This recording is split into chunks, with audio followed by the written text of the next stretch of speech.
Intro दीजिए अपना। आप हैं जितेंद्र सिंह माला। हम्म। जितेंद्र जी जाट समुदाय से बिलोंग करते हैं और एक मुहिम लेके चल रहे हैं आज के दिन। तो मैं आपसे चाहता हूँ अपना परिचय दीजिए साहब। जी, मेरा नाम जितेंद्र महिला है और झुंझुनू के पास मेरा गांव है। मैंने दिल्ली से पढ़ाई करी है और 10 साल मैंने प्राइवेट सेक्टर में काम किया है और 4-5 साल अलग अलग पार्टियों में काम किया। और इस बार जो है मैं ये यात्रा कर रहा हूँ जो मैंने रुणीचा रामदेवरा जैसलमेर से शुरू करी और उसके बाद मैं अब तक कोई 1215 किलोमीटर जो है साइकिल से चल चुका हूँ। मैं रामदेवरा से पहले गोगामेडी गया बीकानेर होते हुए, फिर चूरू झुंझुनू की कुछ हिस्सा करते हुए और फिर मुकाम करनाल जोधपुर होते हुए अभी आगे बाड़मेर तक की यात्रा करूँगा। खैर आपने स्ट्रगल खूब किया इस पूरे दौरे में। आपका जो आप बता रहे हो कि दो मेरी कुछ मैसेज हैं, वो क्या है उसके बारे में थोड़ा बताइए। मैसेज ये है कि हम कुछ मुहिम है, ये आपकी साइकिल लीजिए। इस साइकिल पे इन्होंने ट्रैवल किया है और इसके आगे लिखा हुआ है इंग्लिश मीडियम लागू करो, और कुछ और अपना मैसेज है जो इनसे आप सुनिए। तो मैसेज मेरे ये हैं, दो मैसेज को लेके मैं यात्रा कर रहा हूँ। बाकी तो और कई सारी चीज़ें करते हैं लेकिन दो बड़े जो मैसेज हैं, इस देश के अंदर जितनी सरकारी स्कूल हैं राजस्थान में, देश की हम इतनी बात नहीं कर रहे, अभी हम राजस्थान की बात कर रहे हैं। ठीक है। राजस्थान में कोई 70,000 सरकारी स्कूलों के अंदर 76 लाख बच्चे पढ़ रहे हैं। उन सभी को जो है वो उन सभी सरकारी स्कूलों को इंग्लिश मीडियम बनाने की ज़रूरत है। इसलिए ज़रूरत है क्योंकि आज जितने इस देश के प्रभावशाली लोग हैं, जितने ताकतवर लोग हैं, जितने उद्योगपति हैं, सेठ हैं, अफसर हैं, सबके बेटे बेटियां इंग्लिश मीडियम स्कूलों में पढ़ रहे हैं आज़ादी के 80 साल बाद। और वो इसलिए पढ़ रहे हैं क्योंकि उनको पता है कि इंग्लिश पढ़ के आदमी दुनिया में कहीं भी जा सकता है। लेकिन दूसरी तरफ भारत के जो गरीबों के, किसानों के, पिछड़ों के जो बेटे बेटियां हैं वो हिंदी मीडियम स्कूलों में पढ़ते हैं और सरकारी स्कूलों में पढ़ते हैं। सिर्फ और सिर्फ भाषा की कमी के कारण वो बड़ी बड़ी कंपनियों में मजदूर बनने को मजबूर हो जाते हैं। इसलिए हमें ये कहना है कि आज शिक्षा के अंदर जो असमानता है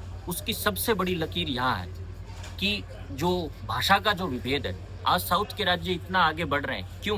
क्योंकि वहाँ हर बच्चे को जो है इंग्लिश पढ़ने का मौका मिलता है, उनको सीखने का मौका मिलता है।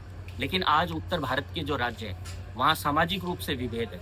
हम अर्थव्यवस्था में अच्छा नहीं कर रहे, आगे नहीं बढ़ पा रहे। क्यों? क्योंकि यहाँ दो व्यवस्थाएं बन चुकी हैं, अमीरों के बच्चे अलग पढ़ते हैं और गरीबों के बच्चे अलग पढ़ते हैं। और ये आज भारत की 80 साल बाद की व्यवस्था है। तो ये एक एक एक एक जो मैसेज है मैं लोगों तक पहुंचाने की कोशिश कर रहा हूँ कि सब लोग जागरूक हों और इस पर जो है एक अच्छी बहस होनी चाहिए। जैसा भाई ने कहा कि सब लोग एक सार्थक रूप से इस पर बहस करें। तो मैं संक्षिप्त में मैंने बात रखी है। दूसरी बात जो है वो ये है कि प्राइवेट सेक्टर के अंदर सब वर्गों का जो है वो प्रतिनिधित्व होना चाहिए। ठीक है, इस देश के SC ST OBC EWS जो गरीब लोग, उनको उनकी आबादी के अनुपात में वहाँ जो नौकरियाँ हैं, जो लाखों करोड़ों रुपए की जो पैकेज वाली नौकरियाँ हैं, सरकारी नौकरी सिर्फ 3% है। बाकी सारी जो नौकरियाँ रोजगार है वो प्राइवेट सेक्टर में है। तो वहाँ जो है इन सभी वर्गों की हिस्सेदारी नौकरियों में होनी चाहिए। तो उसके लिए कोई सिस्टम बनाने की ज़रूरत है। वहाँ एक सामाजिक प्रतिनिधित्व आरक्षण लागू करने की ज़रूरत है ताकि सब लोगों को वहाँ नौकरियाँ मिल सकें। इस पर और कोई विस्तार से हम बात करना चाहें तो करेंगे। अब मैं आपको समझाता हूँ। इन्होंने सिंपल रूप में जो मैं आपको समझाता हूँ इनकी बात, जो सिंपल रूप में इन्होंने कही। इनका ये कहना है कि जो प्राइवेट सेक्टर हैं उसके अंदर भी आपको कास्ट बेसिस पे, कैटेगरी बेसिस पे आरक्षण देना चाहिए और आरक्षण दे के आपको जॉब मतलब वितरित करो, ऐसा इनका कहना है। सरकारी तो खैर, अब मेरा ये आपसे ये मतलब कहना है आरक्षण के प्रति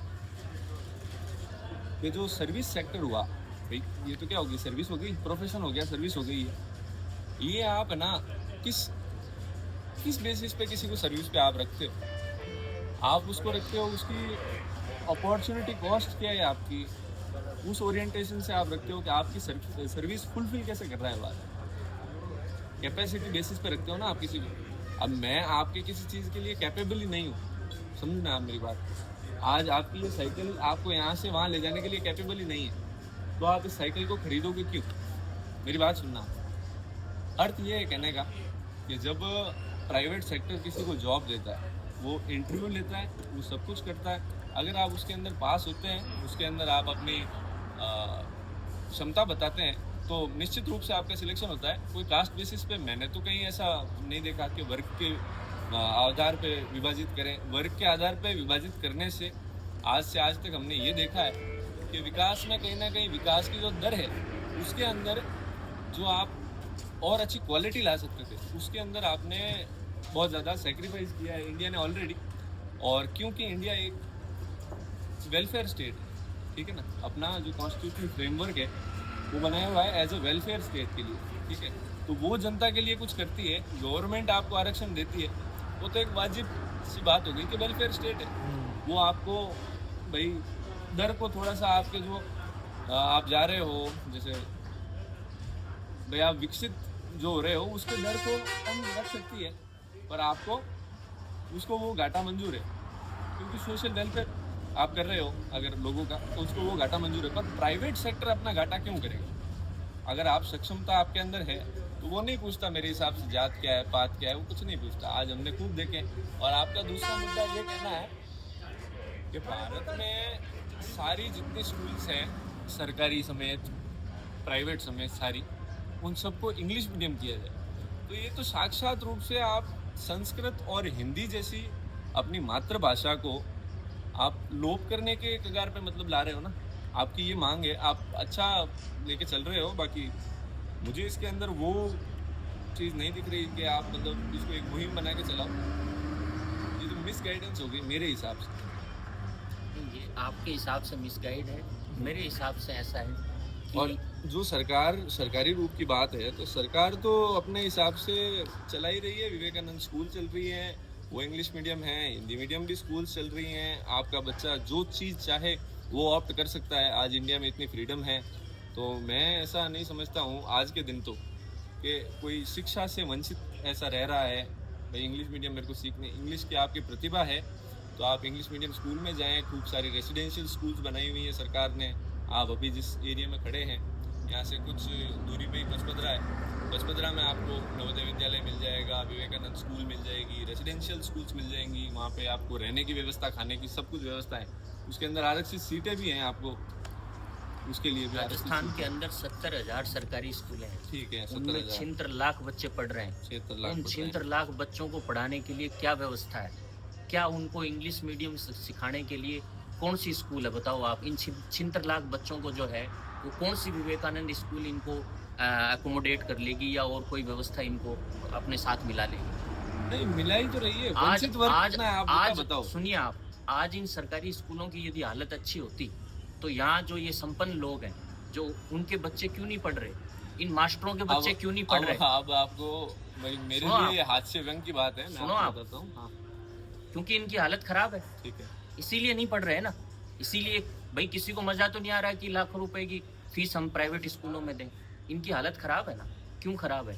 क्योंकि यहाँ सिर्फ गरीबों के बच्चे पढ़ते हैं, ठीक है। इसलिए ना अफसर, ना समाज, ना सत्ता, ना कोई भी समाज के लिए ये महत्वपूर्ण जगह नहीं है, ठीक है।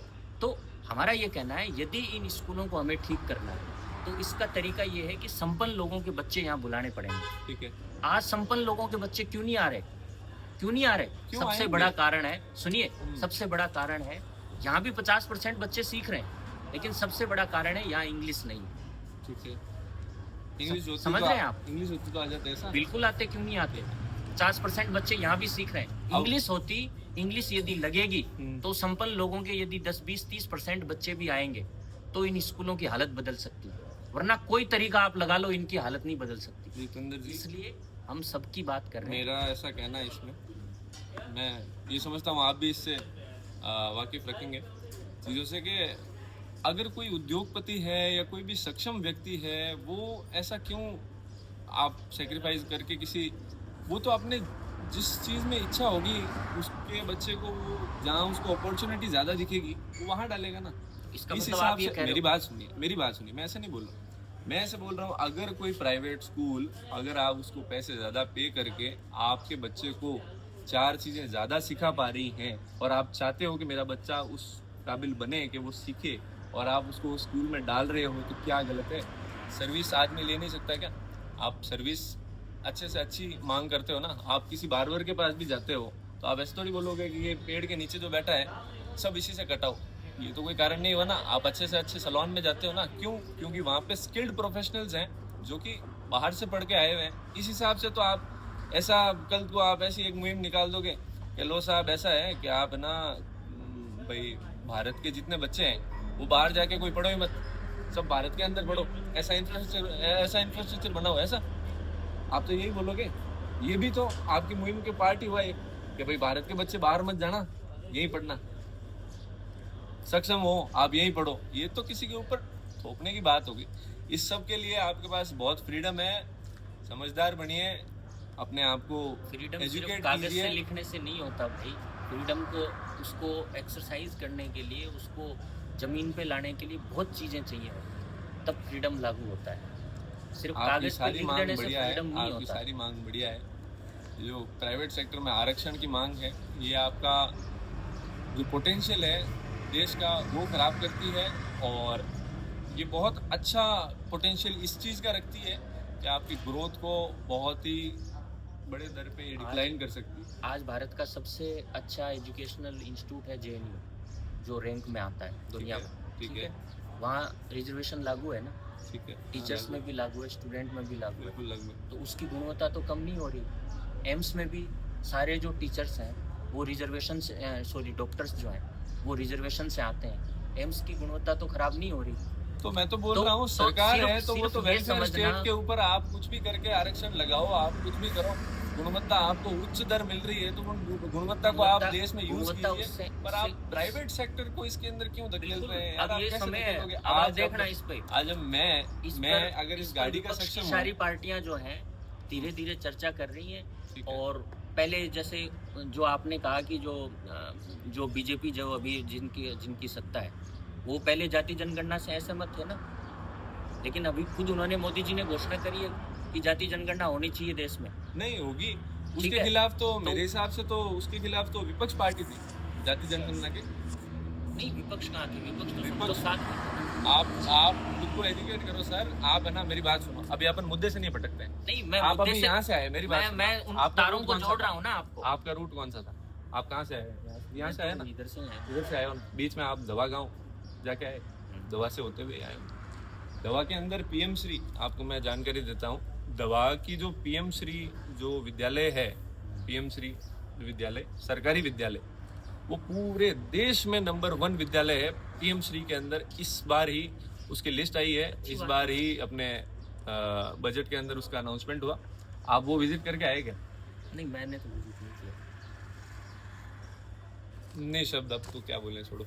मैं- जब आप मैं चाहते ही सिर्फ- नहीं हो कि आप एजुकेट हो, आप जानो किसी चीज को, आप चाहते ही नहीं हो, वो मैं हिंदी तो मीडियम चाहता स्कूल हूँ, है, क्यों नहीं चाहता? वो हिंदी मीडियम स्कूल है, पर पूरे भारत के अंदर श्रेष्ठ आने का मतलब क्या है? कि मतलब विकास तो है ना। आप उस स्कूल के अंदर जाते हैं, उसका इंफ्रा देखते हैं, आपको पता लगता कि वो हिंदी में माध्यम के लड़के हैं, वही अंग्रेजी माध्यम को आप डिफीट कर सकते हैं, वो भी प्रतिभा रखते हैं। और ये तो साक्षात अपने मातृभाषा के लिए ये तो हो गई भाई, मातृभाषा को ही आप कम कर रहे हो, उसका लोभ करने की ऐसा ये कुछ मुहिम है। नहीं, भाषाएं अपनी जगह रहेंगी, कहीं नहीं जाने वाली, आपको यहीं रहेंगी। लेकिन आपको सवाल बहुत ये बहुत है, बहुत बहुत बधाई साहब, आपने ये मुहिम ली। धन्यवाद। मैं आपसे आज्ञा मैं- चाहता हूँ, मैं- मैं आपसे जीत नहीं सकता, नहीं। ना मैं समझता हूँ खुद को उस काबिल नहीं नहीं, कि ऐसी मैं बात आपको नहीं कोई है। डिबेट में, पर जो मेरा जो व्यू था मैंने आपको उस व्यू बताया। और ये जो है आप बहुत ही, मैं एक बात से ये कहूँगा, इनकी मुहिम है। मैं एक बात आपसे भाई कहूँगा हाँ फरमाओ ना। कि विधि चालू। जो विकसित देशों के अंदर जो कंपनियां हैं, गूगल है, माइक्रोसॉफ्ट है, एप्पल है, ठीक है, आज वो, या चाइना है, वो कंपनियां क्यों आविष्कार कर पा रही हैं? क्यों कर पा रही? आविष्कार कर रही है ना। हाँ। उनके सारे प्रोडक्ट इंडिया में आ रहे हैं, लैपटॉप से लेके मोबाइल से लेके सब कुछ। वो आविष्कार इसलिए कर पाते हैं क्योंकि उनके वहाँ अलग अलग पृष्ठभूमियों के लोग उनके कॉरपोरेट रूम में बैठते हैं, वो चर्चा करते हैं।